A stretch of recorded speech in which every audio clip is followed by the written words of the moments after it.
नमस्कार, शाम के 4 बजने वाले हैं। वक्त हो गया है फास्ट एंड फैक्ट्स का। फास्ट एंड फैक्ट्स में आपको दिखाएंगे दिन की हर बड़ी खबर पूरी रिसर्च के साथ। मैं हूं अदिति अवस्थी और मेरे साथ है रूबिका लियाकत।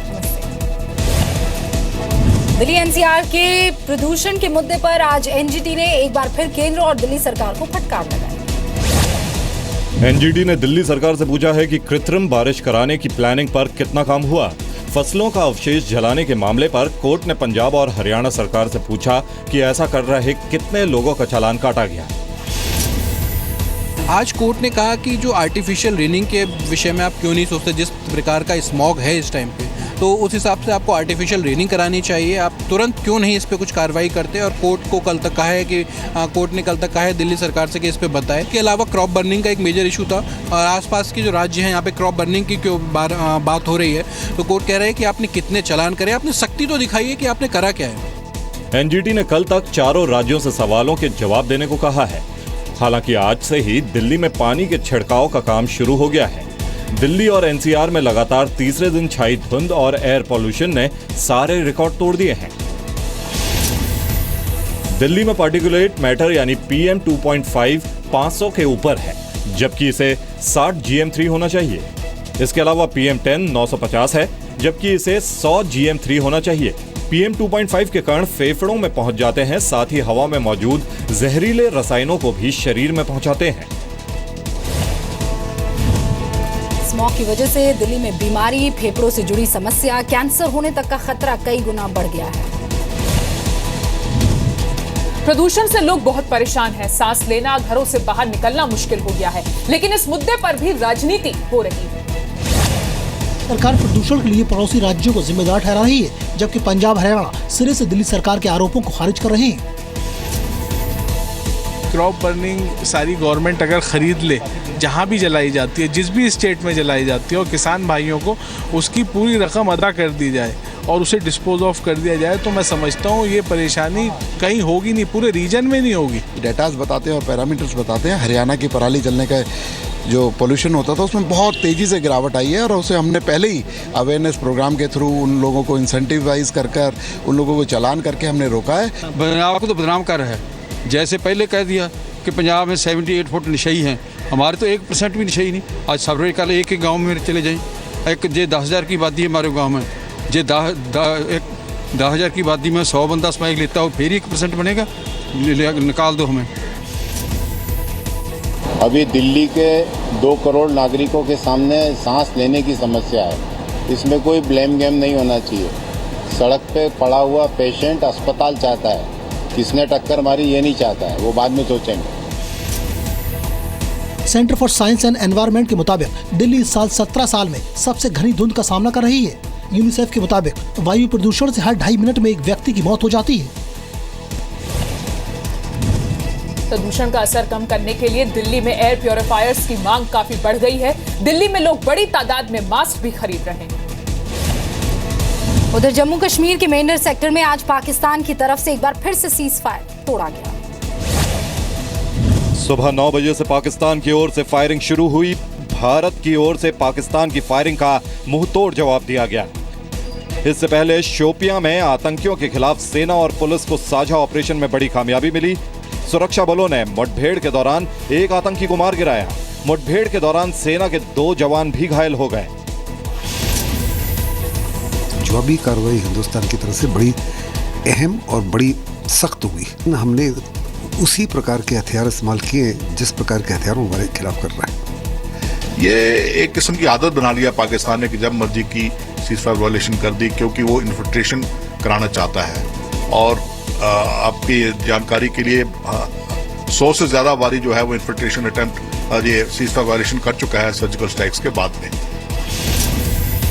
रविवार को जम्मू कश्मीर के पुंछ में LOC के पास पाकिस्तान की बॉर्डर एक्शन टीम ने आतंकियों को घुसपैठ में मदद के लिए अंधाधुंध गोलाबारी की। पाकिस्तान की गोलाबारी में भारतीय सेना के 2 जवान शहीद हो गए थे। सर्जिकल स्ट्राइक के बाद से पाकिस्तान ने 100 से ज्यादा बार सीज फायर तोड़ा है। जम्मू कश्मीर के पुंछ में शहीद गुरसेवक सिंह को आज पंजाब के तरन तारण में नम आंखों से अंतिम विदाई दी गई। सिपाही गुरसेवक सिंह कल पुंछ की कृष्णा घाटी में पाकिस्तान की तरफ से हुई गोलाबारी में शहीद हो गए थे। शहीद गुरसेवक के घर में परिवार वालों का रो रो कर बुरा हाल है। मेरे को लफ्ज़ नहीं आ रहा है। वैसे गर्व की बात तो बहुत है कि उसने शहीदी पाई, लेकिन आज ही पढ़े मतलब सुबह ही पता चला कि उसका जैसे मतलब गोली लगकर उसने शहीदी पाई, लेकिन मतलब बिलीव नहीं हुआ रहा था। क्या करें, बिलीव तो करना पड़ेगा।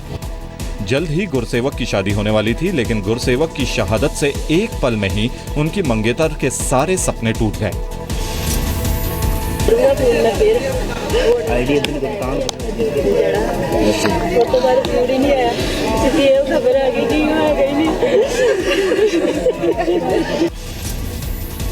पच्चीस साल के गुरसेवक सिंह 2013 में 22 सिख रेजिमेंट में भर्ती हुए थे। 3 महीने पहले ही गुरसेवक की सगाई हुई थी। 12 फरवरी 2017 को गुरसेवक की शादी होने वाली थी। इससे पहले 28 अक्टूबर को कुपवाड़ा के केरन सेक्टर में भारतीय जवान मनदीप सिंह शहादत का बदला लेते हुए सेना ने पाकिस्तानी पोस्ट पर तोप से हमला किया था।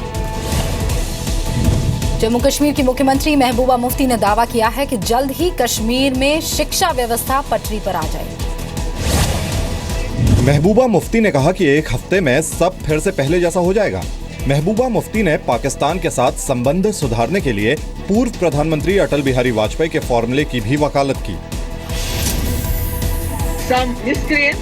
कुछ जो स्कूल जलाते थे उनको बंद कर दिया है, पकड़ा है, और मुझे उम्मीद है कि आने वाले एक हफ्ते के अंदर there should be some good news. विद्यार्थी प्रदर्शन पर उतारू हैं, उनके माता पिता बाहर निकले, जो अपने बच्चों के लिए तो व्यवस्था करते हैं देश विदेश के सर्वश्रेष्ठ शिक्षा संस्थानों में, और गरीब के बच्चे का स्कूल जला देते हैं, वो स्वयं बेनकाब हो चुके हैं। स्कूल जलाने के ज्यादातर मामले दक्षिण कश्मीर से सामने आए हैं। हालात सुधारने के लिए सेना ने दक्षिण कश्मीर में स्कूल चलो अभियान शुरू किया है। आतंकी बुरहान वानी के एनकाउंटर के बाद से कश्मीर घाटी में अब तक 30 से ज्यादा स्कूल जलाए जा चुके हैं। 100 से ज्यादा सरकारी इमारतों को आग लगाई जा चुकी है। 8 जुलाई को आतंकी बुरहान वानी के मारे जाने के बाद से कश्मीर में सभी स्कूल कॉलेज बंद हैं। अलगाववादी नेता सैयद अली शाह गिलानी की पोती जिस स्कूल में पढ़ती हैं, वहां कड़ी सुरक्षा के बीच परीक्षा हुई थी। बाकी स्कूल पूरी तरह बंद हैं। कश्मीर में बंद और प्रदर्शन के बाद से अब तक 2 पुलिस वालों समेत 85 लोगों की मौत हो चुकी है। कश्मीर हिंसा की वजह से 4 महीने तक प्रभावित रहने के बाद आज से जम्मू में सरकारी दफ्तरों में कामकाज शुरू हो गया। आतंकी हाफिज सईद का एक और धमकी भरा वीडियो सामने आया है। हाफिज सईद ने दावा किया है कि भारत की तरफ से कोई सर्जिकल स्ट्राइक नहीं हुई है। बौखलाए हाफिज ने कहा कि वो भारत को सर्जिकल स्ट्राइक का नमूना दिखाएगा। ना सर्जिकल स्ट्राइक हुई है, ना दुनिया ने उसको माना है। तो मोदी, तुमने तो कर लिया जो कर लिया। अब इंशाअल्लाह कश्मीरी मुजाहिदीन सर्जिकल स्ट्राइक्स करके तुम्हें बताएंगे। हाफिज सईद मुंबई में 26/11 को हुए आतंकी हमले का मास्टरमाइंड है। हाफिज सईद पर अमेरिका ने $1 करोड़ का इनाम रखा है। हाफिज सईद पर रूस, यूरोपीय यूनियन, भारत, अमेरिका और ब्रिटेन का प्रतिबंध है। आतंकी हाफिज सईद संसद पर हुए हमले में भी शामिल था। 28 सितंबर को सेना ने LOC पार कर सर्जिकल स्ट्राइक को अंजाम दिया था। इसमें करीब 50 आतंकी मारे गए थे। पाकिस्तान की रहने वाली प्रिया की शादी आज जोधपुर के रहने वाले नरेश से है। विदेश मंत्री सुषमा स्वराज के दखल के बाद प्रिया को भारत का वीजा मिला। शादी से पहले रविवार रात जोधपुर के एक फार्म हाउस में प्रिया बच्चानी और नरेश टेवाणी की सगाई हुई। इस मौके पर शानदार पार्टी हुई। भारत और पाकिस्तान के बीच तनाव की वजह से लग रहा था कि प्रिया और नरेश की शादी तय वक्त पर नहीं हो पाएगी। दुल्हन के परिवार को भारत का वीजा मिलने में देरी हो रही थी। इसके बाद नरेश ने विदेश मंत्री सुषमा स्वराज से मदद की गुहार लगाई। सुषमा के दखल के बाद दुल्हन के परिवार के 35 लोगों को वीजा मिला और वो भारत पहुंचे। जिस तरह से आपका रिश्ता बना है, 2 परिवारों का रिश्ता बना है, इस तरह से आप चाहती हैं भारत और पाकिस्तान के बीच में भी रिश्ते? हाँ, मैं बिल्कुल चाहती हूँ दोनों के बीच में पीस जमा बना रहे और ये सारे इशू जो हैं वो मतलब नहीं होने चाहिए। यहाँ की पब्लिक और वहाँ की पब्लिक वो तो एक दूसरे को चाहती है। अब ये पॉलिटिकल बॉर्डर टेंशन, इससे हमें कोई लेना देना नहीं है। हम यहाँ भी आके खुश हैं, वहाँ भी खुश हैं। प्रिया बच्चानी का परिवार पाकिस्तान के कराची का रहने वाला है। दुल्हे नरेश के पिता कन्हैया लाल टिवाणी रिश्तेदारों से मिलने कराची जाते रहते हैं। 3 साल पहले कन्हैया लाल टिवाणी ने प्रिया को अपने बेटे नरेश की दुल्हन के तौर पर पसंद किया। सरहद पर भारत और पाकिस्तान के बीच जारी तनाव को देखते हुए ये खबर कुछ हद तक सुकून देती है। ब्रिटेन की प्रधानमंत्री 3 दिनों के भारत दौरे पर हैं। दोनों देशों के बीच 2 समझौते हुए। आज सुबह थेरेसा ने India United kingdom tech summit में प्रधानमंत्री नरेंद्र मोदी से मुलाकात की। दोनों नेताओं के बीच उच्च स्तरीय बैठक भी हुई। प्रधानमंत्री नरेंद्र मोदी ने संयुक्त राष्ट्र में समर्थन के लिए ब्रिटेन को धन्यवाद किया। ब्रिटिश पीएम ने भारतीयों के लिए आसान वीजा नियम का वादा किया। It is an honor for us that you choose to visit India as your first bilateral trip outside your immediate neighbor. So we will offer, for the first time to any country that needs visas to enter Britain, what is called the Registered Traveller Scheme. Bharat और Britain ने 2 समझौतों पर हस्ताक्षर किए। Bharat Britain के बीच व्यापार बढ़ाने पर भी सहमति बनी। थेरेसा ने मेक इन इंडिया के तहत डिफेंस मैन्युफैक्चरिंग में भारत की मदद की बात कही। यूरोपीय संघ से ब्रिटेन के बाहर होने के बाद थेरेसा ने जुलाई में प्रधानमंत्री पद का कामकाज संभाला था और ये उनका पहला द्विपक्षीय दौरा है। अगली मुलाकात आपसे कल शाम 4 बजे होगी फास्ट एंड फैक्ट।